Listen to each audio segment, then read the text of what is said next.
அடி கொடு சரியா போடுவான். 2 அடி கொடுக்குறதா?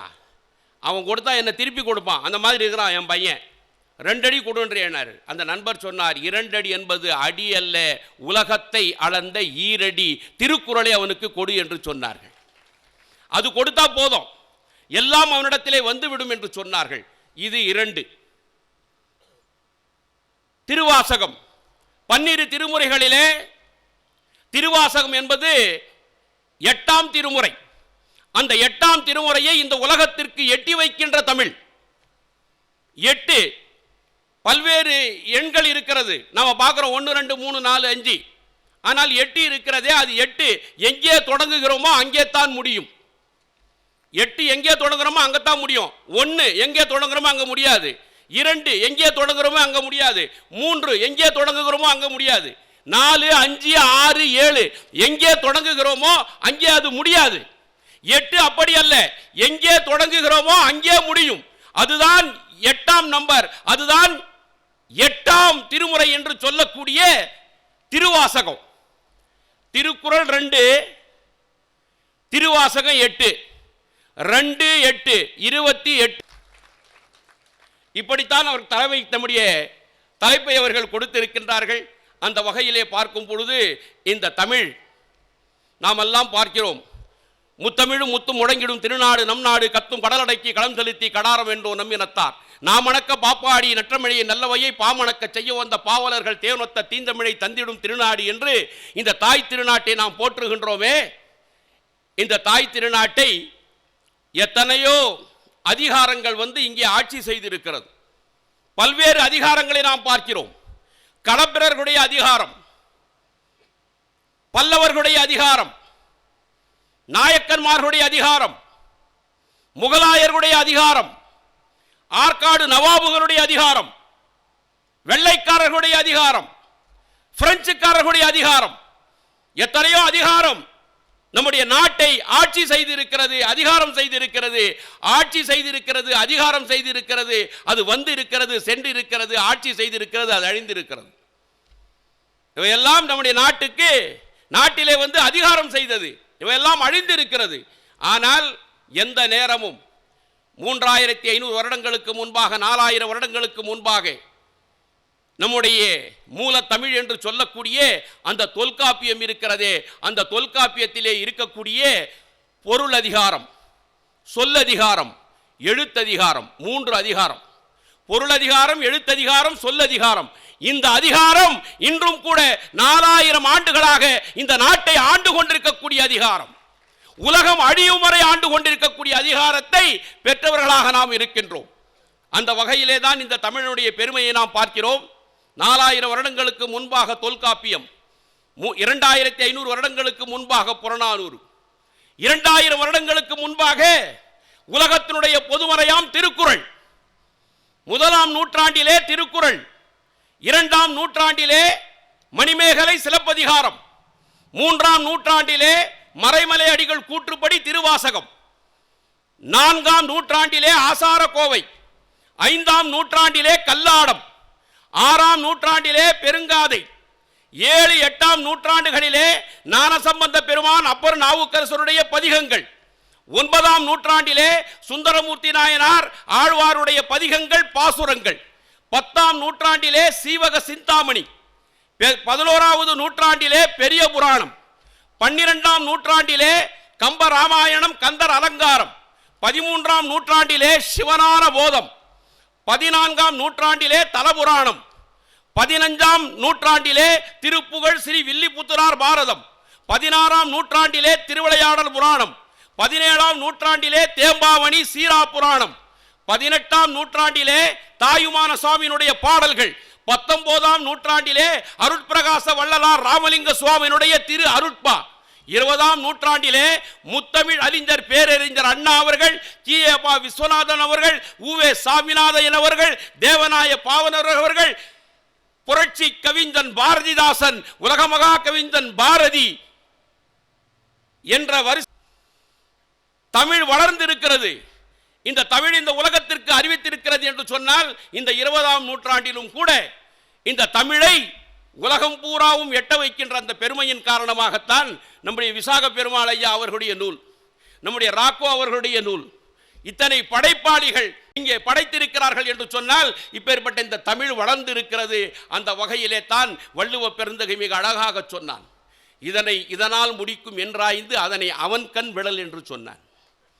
தமிழை காப்பவன் தன்மானம் பார்க்க மாட்டான், தமிழை காப்பவன் தன்மானம் பார்க்க மாட்டான். அப்பேற்பட்ட இந்த தமிழை இதனால் இவன் முடிக்கும் என்றாய்ந்து அதனை அவன் கண் விடல் என்று சொன்னான் வள்ளுவ பெருந்தகை.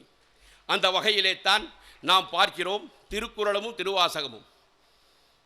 தவளை இருக்குது, தாமரைக்கு கீழே இருக்குது. தாமரைக்கு கீழே இருக்கக்கூடிய அந்த தவளை ஒருபோதும் தாமரையினுடைய தேனை அது உண்டது கிடையாது. கத்திக்கிட்டே இருக்கும். நாமெல்லாம் இந்தியர்கள், நாமெல்லாம் தமிழர்கள், கீழே இருக்கிறோம், தவளை மாதிரி கத்திக்கிட்டே இருக்கிறோம். எங்கிருந்தோ வந்து அந்த தேனை உண்டு விட்டு சென்று விடும்.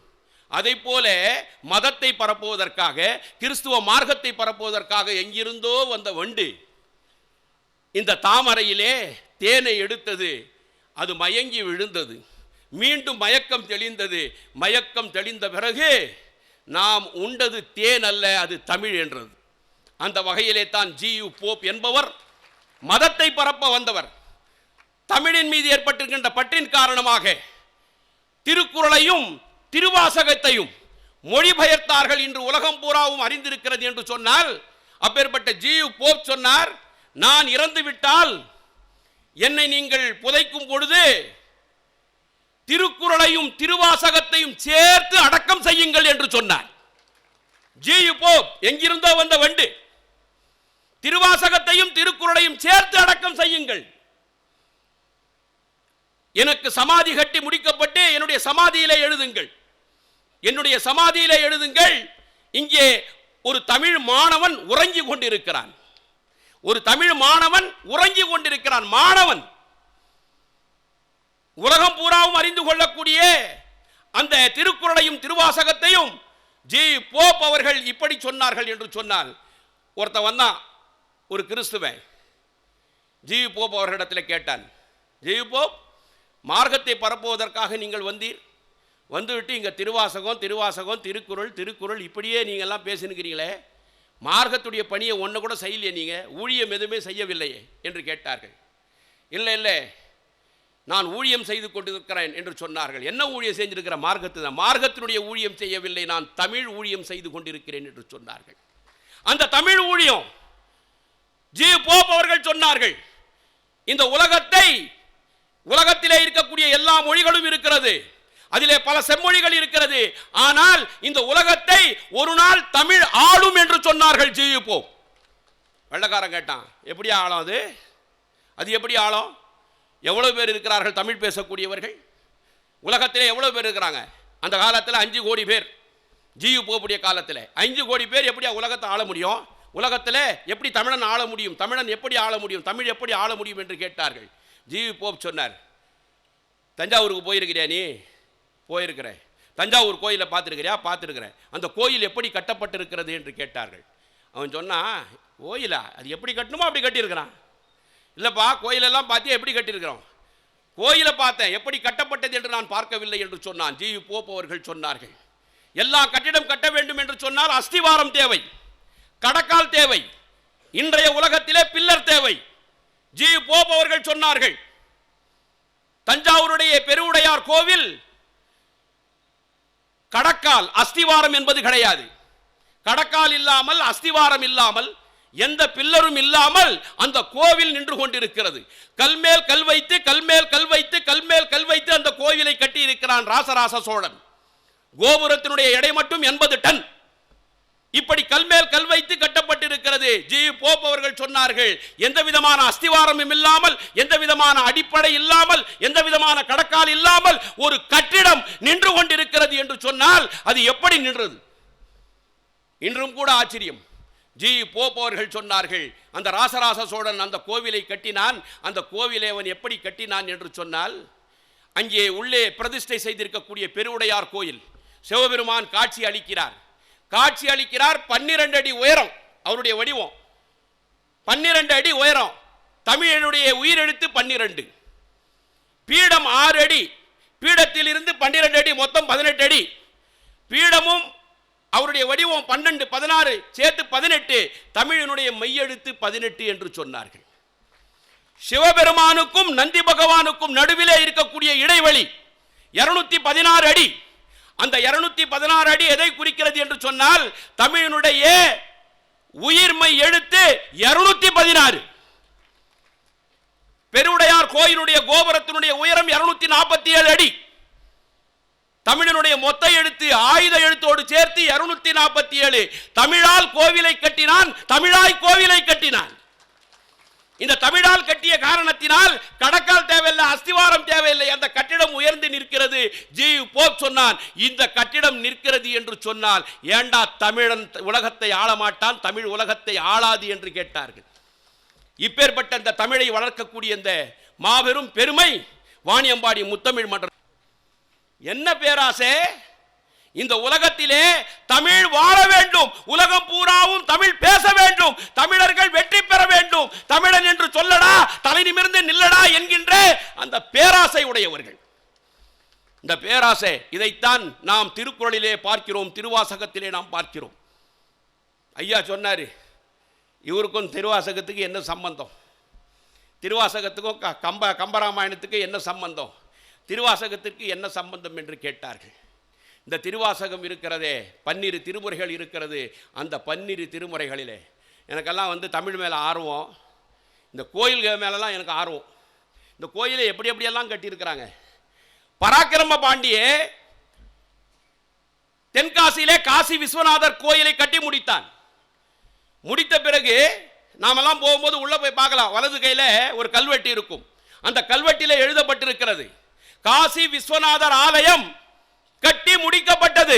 கட்டியவன் பராக்கிரம பாண்டியன். அவன் என்ன எழுதுனா, காசி விஸ்வநாதர் ஆலயம் கட்டி முடிக்கப்பட்டது, நான் கட்டினேன் கிடையாது, நான் கட்டி முடித்தேன் கிடையாது.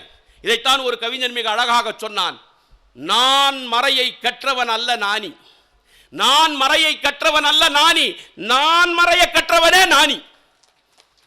நான் கிடையாது, கட்டி முடிக்கப்பட்டது.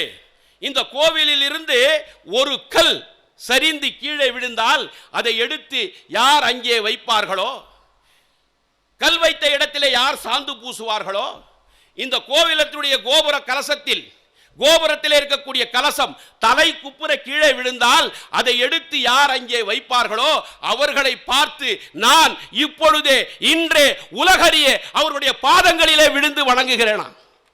இப்பவே புதுசா கல்லு வாங்கி வைன்னு சொல்ல, புதுசா கலசம் வைன்னு சொல்ல, சரிந்து விழுந்த கல்லை எடுத்து வைத்து சாந்து பூசுகின்றவர்கள், குப்புற விழுந்த கலசத்தை எடுத்து கோபுரத்திலே வைக்கக்கூடியவர்கள், இப்பொழுதே இன்றே உலகறிய நான் அவருடைய கால்களிலே விழுந்து வணங்குகிறேன். அப்பேற்பட்ட அந்த கோயிலை பார்க்கணும்னு எனக்கு ரொம்ப ஆசை. போனேன், தொப்பி போட்டுன்னு போனேன், லிங்கி ஜுப்பா பாய் போனான். ஏன் சார் கோயிலுக்குள்ளே போகணும், போட பார், தொப்பி போட்டுக்கொண்டு லிங்கி அணிந்து கொண்டு உள்ளே வரக்கூடாது, போபே. சார் கொஞ்சம் உள்ளே அனுமதி கொடுங்க. என்னத்துக்கு போகிற, நீ என்ன பண்ண போகிற, சாமி உனக்கு போறியா, உனக்கு என்ன வேலை உள்ள. ஐயா எனக்கு ஏதோ வேலை இல்லைன்னா பரவாயில்லையா, நான் போய் அந்த ஒரு கல்வெட்டை பார்க்கணும், அந்த கல்வெட்டை பார்த்துட்டு வந்துடுறேன், இங்கெல்லாம் அனுமதிக்க முடியாது, போபே. நான் ஐயா உள்ளே போகணும், நான் அதுக்குன்னு வந்துட்டேன், ஊரில் அதுக்குன்னு வந்துட்டு பார்க்கணும், தொந்தரவெல்லாம் கொடுக்காதவே, என் வேலை போயிடும். இங்கே பார் கேமரா, பதிவு செய்து அதிகாரிகள் வந்து விடுவார்கள். எவ்வளவோ சொல்லி பார்த்தார், நான் கெஞ்சி கெஞ்சி கொண்டே இருந்தேன் பார்க்கணும்னு. அதிகாரி மேலதிகாரிக்கு தகவல் கொடுத்து விட்டார். அவருடைய பெயர் பத்மநாபன். அவர் வந்தார், என்ன பை இங்கே பிரச்சனை, ஐயா உள்ளே போகணும். பை உள்ளெல்லாம் வர முடியாது, தொப்பியை கழட்டிடுறேன் சார். தொப்பியை கழட்டிடுற பை, லிங்கி என்ன பண்ணுவேன் அப்படின்னாரு. லிங்கிக்கு எதனா ஒரு மாற்று ஏற்பாடு பண்ணுறேன், பை இருக்குது கையில், அதெல்லாம் ஆயிடுது பை. இந்த தாடி என்ன பண்ணுவேனார், அதனால் உள்ளே விட முடியாது பை. எதுக்கு நீ போகிற, போங்க நீ. இல்லையா அப்படின்னாரு. நான் என்ன பண்ணேன், ஃபோனை எடுத்தேன். நம்முடைய வேலூரில் இருக்கக்கூடிய அசோக்குமார், இந்து அறநிலையத்துறை, அவர் எனக்கு கொஞ்சம் நட்பு. அவர்கிட்ட சொன்னேன், ஐயா நான் இப்படி வந்திருக்கிறேன், உள்ளே அனுமதிக்க மாட்டேன்றாங்க. யார் பை இருக்கிறது, பேர் பத்மநாப, கொஞ்சம் கொடுனார். அவர் பாயே அவரை உள்ளே அனுப்புங்க, அதெல்லாம் ஒன்றும் தொந்தரவெல்லாம் வராது. இல்லை இல்லை சார், அண்ணா யார் என்னன்னெல்லாம் கேட்டாங்க. அதுக்கப்புறம் ஃபோனு வச்சுட்டு சொன்னார், பை உனக்கு என்ன பை தெரியும்? யாருன்னா கேட்டால் என்ன பதில் சொல்லுது? ஒன்றும் இல்லையா, எனக்கு சில பதிகம் தெரியும். அவனே சில பதிகம் தெரியும், அவ்வளவு தான். எனக்கு என்ன அதிகமாகலாம் தெரியும், திருவாசகம் முற்றோசுதெல்லாம் இல்லை, எனக்கு ஏதோ தெரியும். என்ன பதிகம் தெரியும் சொல்லு போயினார். நமச்சிவாய வாழ்க நாதன் தாழ் வாழ்க, இமை பொழுதும் என் நெஞ்சில் நீங்காதான் தாழ் வாழ்க, கோகழி ஆண்ட குருமனிதன் தாழ் வாழ்க, ஆகமமாகி நின்றன் நிப்பான் தாழ் வாழ்க, ஏகன் அநேகன் இறைவனடி வாழ்க என்று அந்த சிவபுராணத்தை சொன்னேன். அதுவா வேற என்ன போய் தெரியும்? இல்லக விளக்கது இருள் கெடுப்பது, சொல்லக விளக்கது சோதி உள்ளது, பல்லக விளக்கது பலரும் காண்பது, நல்லக விளக்கது நமச்சிவாயவே. வாபை உள்ளனா வெளியே நிற்க வச்சாரு.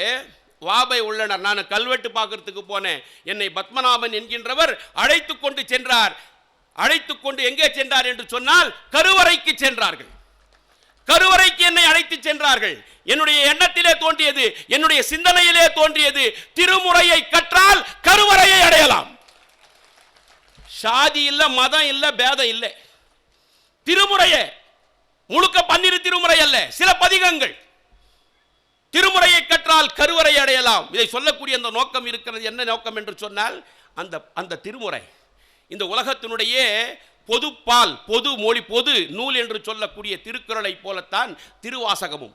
அந்த வகையிலே தான் இன்றைய நண்பர்கள் எல்லாம் கேட்பார்கள், இந்து சகோதரர்கள் எல்லாம் கேட்பார்கள், என்னையா 12 திருமுறை, அது பேரே வாயில வரல, என்ன திருவாசகத்துக்கு உருகாதார், ஒரு வாசகத்துக்கும் உருகாதார். ஒரு பையன் சொன்னான், திருப்புகழை பாட பாட வாய் மணக்கும், அப்போ ஏன்டா பல்லு வளர்க்குறேன்னு கேட்குறான். இப்படியெல்லாம் கேலி பேசினார்கள். கேலி பேசக்கூடாது, இந்த 12 திருமுறையை கேலி பேசக்கூடாது. ஒருத்தன் சொன்னானா, கடலை பார்த்து சொன்னானா, கடலே கடலே உங்ககிட்ட மட்டும் உப்பு இல்லைன்னா நீ எங்கேயோ. குயிலை பார்த்து சொன்னானா, குயிலே குயிலே நீ மட்டும் கருப்பா இல்லைன்னா நீ எங்கேயோ. ரோஜாவை பார்த்து சொன்னானா, ரோஜா ராஜா உங்ககிட்ட மட்டும் முள்ளு இல்லைன்னா நீ எங்கேயோ. இது 3 சேர்ந்து சொல்லிச்சான், உங்ககிட்ட மட்டும் அடுத்தவங்களுடைய குறை காணாமல் இருந்தா நீ எங்கேயோ. குறை காணக்கூடாது, குறை இல்லை, இது நிறை வாழ்க்கை. இந்த 12 திருமுறை என்பது நிறை வாழ்க்கை.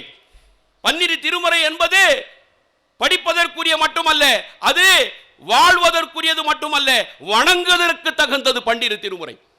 ராசராச சோழன் ஒரு பக்கம் நடராஜருடைய மூர்த்தத்தை வைப்பான், இன்னொரு பக்கம் என்ன வைப்பான்? 12 திருமுறையை வைத்து வணங்குவான்.